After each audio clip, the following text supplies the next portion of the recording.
Hello friends, I hope कि आप सभी लोग अच्छे होंगे। तो आज हम इस लव स्टोरी के दूसरे पार्ट को एक्सप्लेन करने वाले हैं और मैं आपको बता दूं कि ये स्टोरी जैसे जैसे आगे बढ़ेगी वैसे वैसे ही ये बहुत ही रोमांटिक और इंटरेस्टिंग होते जाएगी। तो पिछले एपिसोड में हमने देखा था कि रेवल और ली वुगान वो दोनों ग्रैंडपा के साथ बैठकर खाना खाते हैं, जहाँ पर रेवल को देख फैमिली के लोग बोलते हैं कि आखिर ये लड़की कौन है और यहाँ पर क्या कर रही है। जहाँ उनकी सारी बातें सुनकर रेवल थोड़ा नर्वस हो जाती है, लेकिन तभी ग्रैंडपा वहाँ आते हैं और बताते हैं कि रेवल मेरी बेटी जैसी है, इसलिए कोई भी उसे परेशान नहीं करेगा। साथ ही वो बताते हैं कि आज से रेवल का ध्यान ली वुगान रखेगा। जिसके बाद ग्रैंडपा बोलते हैं कि मैंने अपनी वसीयत में सबके लिए कुछ न कुछ छोड़ दिया है, इसलिए अब तुम लोग यहाँ से जा सकते हो। ये बोलकर ग्रैंडपा वहाँ से जाने लगते हैं, जहाँ वो ली वुगान और रेवल को बोलते हैं कि तुम दोनों मेरे पीछे आओ। जिसके बाद हम ग्रैंडपा को देखते हैं जो वहाँ से जाते समय वहीं पर गिर जाते हैं। इसके बाद सीन शिफ्ट होता है और हम हॉस्पिटल में ग्रैंडपा को देखते हैं जिन्हें होश आता है और वो रेवल को अपने पास बुलाते हैं, जो देखकर उनका छोटा बेटा बोलता है कि ग्रैंडपा आप किसी अनजान लड़की को अपने पास कैसे बुला सकते हो। तो ग्रैंडपा बोलते हैं कि तुम लोग यहाँ से चले जाओ, मुझे तुम्हारी शक्ल नहीं देखना। जो सुनकर वे लोग बाहर आ जाते हैं, जहाँ वे लोग बोलते हैं कि हमें इस लड़की का कुछ करना होगा, वो हमारे ग्रैंडपा को अपनी बातों में फंसा रही है। और उसी समय वहाँ पर ली वुगान आ जाता है, जो बोलता है कि तुम मेरी होने वाली वाइफ के बारे में क्या बात कर रहे थे। तो उसका छोटा भाई बोलता है कि अरे अब वो तुम्हारी वाइफ बनने वाली है तो तुम उसका ही साइड लोगे। तो ली वुगान बोलता है कि वो तुम्हारे से ज्यादा ग्रैंडपा की केयर करती है, लेकिन तुम लोगों का ध्यान तो सिर्फ ग्रैंडपा की वसीयत पर है। जो सुनकर उसकी आंटी बोलती है कि ली वुगान तुम अपने से बड़ों से कैसे बात कर सकते हो। तो ली वुगान बोलता है कि आप मुझे मत सिखाओ कि मुझे क्या बोलना चाहिए या नहीं। और उसी समय वहाँ पर ली वुगान के फादर उसे चुप होने का बोलते हैं। जिसके बाद हम ग्रैंडपा को देखते हैं जो रेवल से बात करते हैं और रेवल अपने ग्रैंडपा को देखकर रोने लगती है और बोलती है कि मैं नहीं चाहती कि आप भी मुझे अकेला छोड़कर चले जाएं, क्योंकि आपके अलावा मेरे पास कोई नहीं है। जिसके बाद सीन शिफ्ट होता है और हम न्यूज रिपोर्टर को देखते हैं जो ये बताती है कि हमें खबर मिली है कि कोरिया इलेक्ट्रॉनिक के सीईओ की हालत खराब हो गई है, इसलिए उन्हें हॉस्पिटल में एडमिट कराया गया है।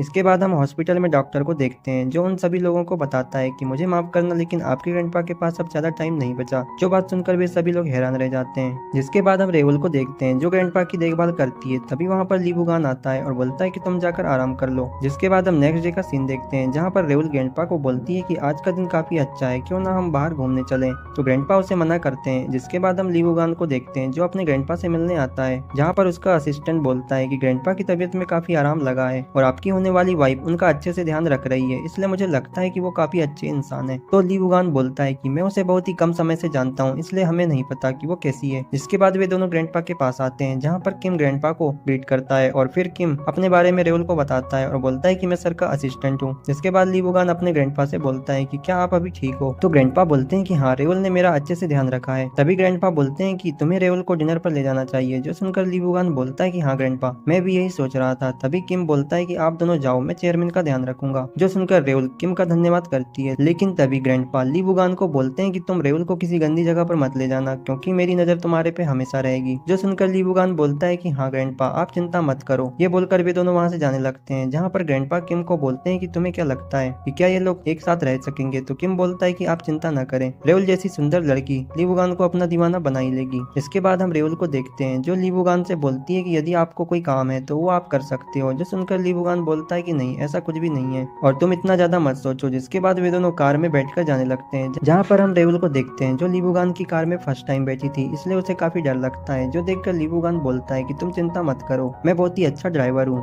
जिसके बाद वे लोग एक रेस्टोरेंट में आते हैं, जहाँ पर रेवल अपने सामने बहुत सारा खाना देखती है, जो देखकर उसे वो बहुत ही पसंद आता है। तभी ली वुगान बोलता है कि मैंने डिसाइड किया है कि ग्रैंडपा के जाने के बाद हम लोग डिवोर्स ले लेंगे। जो सुनकर रेवल बहुत ही परेशान हो जाती है और बोलती है कि लगता है ये शादी उसके लिए सिर्फ एक कॉन्ट्रैक्ट जैसा है। जिसके बाद वे दोनों लोग रेस्टोरेंट से बाहर आते हैं और तभी वहाँ पर ग्रैंडपा का कॉल आता है, जहाँ ग्रैंडपा बोलते हैं कि मुझे उम्मीद है कि तुमने रेवल को अच्छी जगह पर ले गया होगा। तो ली वुगान बोलता है कि हाँ ग्रैंडपा, लेकिन आपकी पोती तो बहुत ही भुक्कड़ है, वो खाने के मामले में काफी अच्छी है। जो बात सुनकर रेवल बोलती है कि तुम ये क्या बकवास कर रहे हो। तभी ग्रैंडपा बोलते हैं कि मेरी रेवल से बात कराओ, जहाँ पर रेवल ग्रैंडपा से बात करती है और वो बहुत ही खुश दिखती है। ये देखकर ली वुगान बोलता है कि ये सारा दिन उदास थी, लेकिन जैसे ही ग्रैंडपा की बात आई ये काफी खुश हो गई। इसके बाद वे दोनों कार में बैठकर घर जाने लगते हैं, जहाँ पर ली वुगान के फोन पर कॉल आता है। जो देखकर रेवल बोलती है कि आपका कॉल आ रहा है। तो ली वुगान बोलता है कि क्या वो मेरे ब्रदर का कॉल है। तो रेवल बोलती है कि नहीं, इसमें रामोहन लिखा है। जो देखकर ली वुगान बोलता है कि रहने दो, फोन उठाने की जरूरत नहीं है। तभी ली वुगान पूछता है कि क्या ग्रैंडपा कल हॉस्पिटल से डिस्चार्ज हो रहे हैं। तो रेवल बताती है कि हाँ, और ग्रैंडपा ने मुझे उनके साथ घर में रहने के लिए बोला है। जो सुनकर ली वुगान बोलता है कि ग्रैंडपा ने मुझे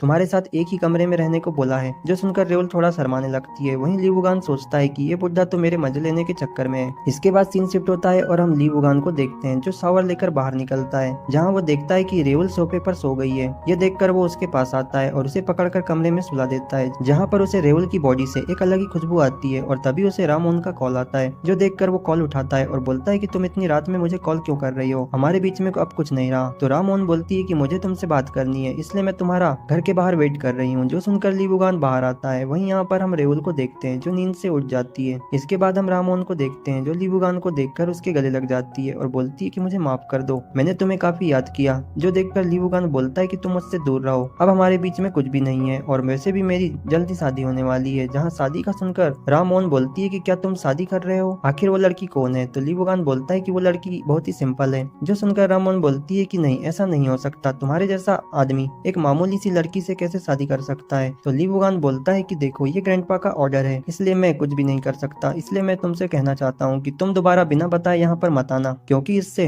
हम दोनों प्रॉब्लम में आ सकते हैं। ये बोलकर वो अंदर जाने लगता है, जहाँ पर उसे अपने सामने रेवल दिखती है। जो देखकर वो पूछता है कि तुम यहाँ पर क्या कर रहे हो। तो रेवल बोलती है कि मैं पानी पीने जा रही थी। तो ली वुगान बोलता है कि ठीक है, मैं सोने जा रहा हूँ। जिसके बाद सीन शिफ्ट होता है और हम ली वुगान को देखते हैं, जो बैठकर बुक पढ़ रहा था। तभी वहाँ पर रेवल आती है और वो ली वुगान से चिपक जाती है। ये देखकर ली वुगान का मूड बन जाता है और वो वहीं पर मजे करने लगता है, लेकिन ये सिर्फ ली वुगान का एक सपना होता है। तभी ली वुगान अपनी नींद से उठता है और बोलता है कि ये मेरे साथ क्या हो रहा है, आखिर मैं ये सपना कैसे देख सकता हूँ। वहीं दूसरी तरफ हम रेवल को देखते हैं, जहाँ वो भी उठकर बाहर आती है, जहाँ उसे एक सर्वेंट बोलती है कि मैडम, यदि आपको किसी चीज की जरूरत हो तो आप मुझे बता सकते हो। और उसी समय वहाँ पर ली वुगान भी आ जाता है, जहाँ ली वुगान को देखकर रेवल उसके साथ रिस्पेक्टली बात करती है। जो देखकर ली वुगान बोलता है कि तुम मेरे सामने इतना पोलाइट मत बनो। तो रेवल बोलती है कि तुम मेरे से एज में बड़े हो। जो सुनकर ली वुगान बोलता है कि इससे तुम्हारा क्या मतलब है, क्या तुम कहना चाहते हो कि मैं बूढ़ा हूँ। तो रेवल बोलती है कि नहीं, मेरा मतलब ऐसा नहीं था। और उसी समय वहाँ पर ग्रैंडपा की आवाज आती है, जो देखकर ली वुगान बोलता है कि अच्छा, तो ग्रैंडपा घर आ गए हैं। जिसके बाद हम ग्रैंडपा को उनके कमरे में देखते हैं, जहाँ पर वे दोनों लोग ग्रैंडपा के पास आते हैं, जहाँ पर ग्रैंडपा रेवल से काफी बात करते हैं। जो देखकर ली वुगान ग्रैंडपा को बोलता है कि आपको थोड़ा आराम करना चाहिए। ये सुनकर ग्रैंडपा बोलते हैं कि क्या तुम्हें हमसे जलन हो रही है। तो ली वुगान बोलता है कि क्या जलन और मुझे।